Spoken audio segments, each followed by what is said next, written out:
Finance industry representatives of Kazakhstan are preparing a whole set of proposals and solutions regarding the defaulted credits. This month, the documents will be presented to the government as debts issue has grown to the alarming rate of $19 billion. A major part of credit defaults account to banks which completed debt restructuring. BTA has the biggest share of problematic lending with the loan portfolio of $11 billion. Today, some of the Kazakh banks have developed unique mechanisms on the restructuring of problematic loans. However, some experts claim these measures are not sufficient and the government's involvement is required. A lot has to be done, and of course the role of the state is crucial here. Its involvement in creating the effective mechanisms which will facilitate the situation with loans and financing is important. 2 years ago, the state has created the so-called Reserve Assets Fund. But for more than a year, the fund hasn't been operating. Only by the end of 2009, the government of Kazakhstan started buying the problematic portfolios of the second-tier banks. Some financial companies issued bonds which would be exchanged for bad loans in banks. The government hoped that it would get rid of them within 5 years. The problem needs a much more serious solution. We're talking about billions of dollars in years of time. Some banks have developed their own unique debt eliminating mechanisms. Financial institutions are ready to facilitate the return terms by decreasing the monthly amounts due and expanding the term of payments as long as the loans will be full returned. We can see the GDP growth, and if the real estate market will settle down, which we expect in the beginning of the next year, then the situation will improve.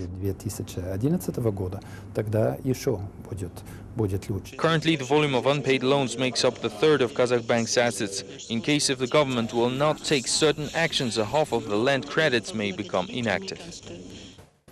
The problem of improper usage of budget money was the main issue of the cabinet's agenda on Monday. During the session, it was revealed that many officials attempted to save up budget money, and now they will be punished for that. Kazakh Prime Minister Karim Asimov is looking for reasons the last year's budget was underused for $400 million. The reasons behind cutting the budget expenditure will be studied by a special group. It should come up with a list of officials misusing the budget money. Karim Asimov said that all those found guilty will be accordingly punished, including high-ranking officials. The president of the country will personally make decisions concerning their career and fates. The responsible party should be identified within a month. Meanwhile, we need to check this year's budget, especially the first 2 quarters, see expenditures, consider all existing proposals and introduce new ones. In consideration of all the questions and tasks addressed by the President, we need to prepare the verified budget until autumn in order to deal with all unresolved issues.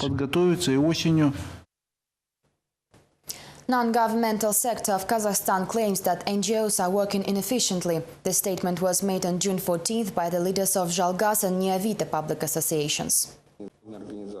Quite commonly, the inefficiency of NGOs' activities is related to the lack of transparency in financial activities and the shortage of professional human resources. In addition, many NGOs do not justify its missions, often adjusting to the donors' priorities. This way, NGOs lose its main advantage, independence. In order to bring the activities of NGOs up to another quality level, it is important to create a discussion platform and involve investors, state officials. This all needs to be reflected on the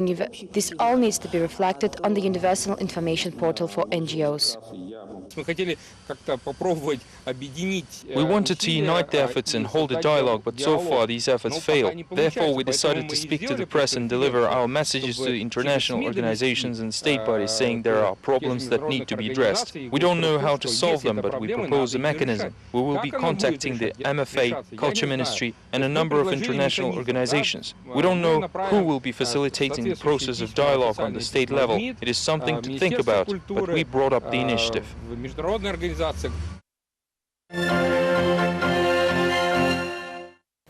Tourist companies of Kazakhstan decline from paying taxes, saying if they follow all the tax code regulations, they will be bankrupted. Therefore, they demand making amendments to the tax code regulating their industry. The tax code amendments regulating the tourism industry taxation in accordance with international tax laws raised discontent of Kazakh tour operators. According to these regulations, all non-residents receiving any income from sources within Kazakhstan have to pay 20% income tax.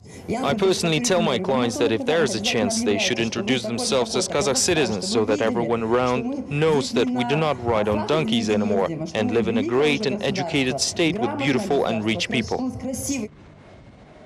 Today, while paying for the services of foreign partners, Kazakh companies are forced to deduct the 20% tax from the final deal, which is not liked by the foreigners, and they simply pull out of their contracts. To save the partnerships, tour operators are overpricing their services by 20%, thus in the end, tourists end up paying for everything. Including the company's margins, tours become 35% more expensive on average. The amendments which placed Kazakh tour companies in a difficult situation came in force 1.5 years ago. You may have read several explanations and comments of the tax agency and finance ministry. Since the beginning of the year, we published 4 of them. Kazakh Tourism Association leader Rashida Shaykenov is confident that such situations appear because the authorities never consult with industry representatives when promoting and adopting laws. Doing this, we end up in conflict with the policy of the president who vies for the promotion of small and medium business. In reality, though, we're killing the tourism industry with our own hands. Tour operators see only one way out of this situation, introducing amendments to the tax code regulating the tourism industry. Otherwise, they warn that the business may collapse completely. Kazakhstan is celebrating the World Blood Donor Day. In the National Blood Center, employees launched a promotion campaign to attract more donors. After several controversial cases of people infected with viruses through blood transfusions, many just fear to donate blood. Blood as valuable as gold. Today, 8 out of 10 people in need of donor blood cannot find it on time. Doctors admit that for many patients, blood transfusions represent a big risk. In all medical institutions of Kazakhstan, the process of blood collecting was taken under strict control. This became topical after last year's scandals on infected leukemia children with hepatitis C. Despite that, representatives of the National Blood Center assure that it may not happen again, as now donor blood undergoes thorough lab examination. We operate a database of those who have had hepatitis or other infectious diseases, and also use equipment which accurately identifies any infections that are transferred through blood. We have the technology to neutralize viruses in the blood. These were all the latest updates from Kazakhstan. Thank you for watching us. Goodbye.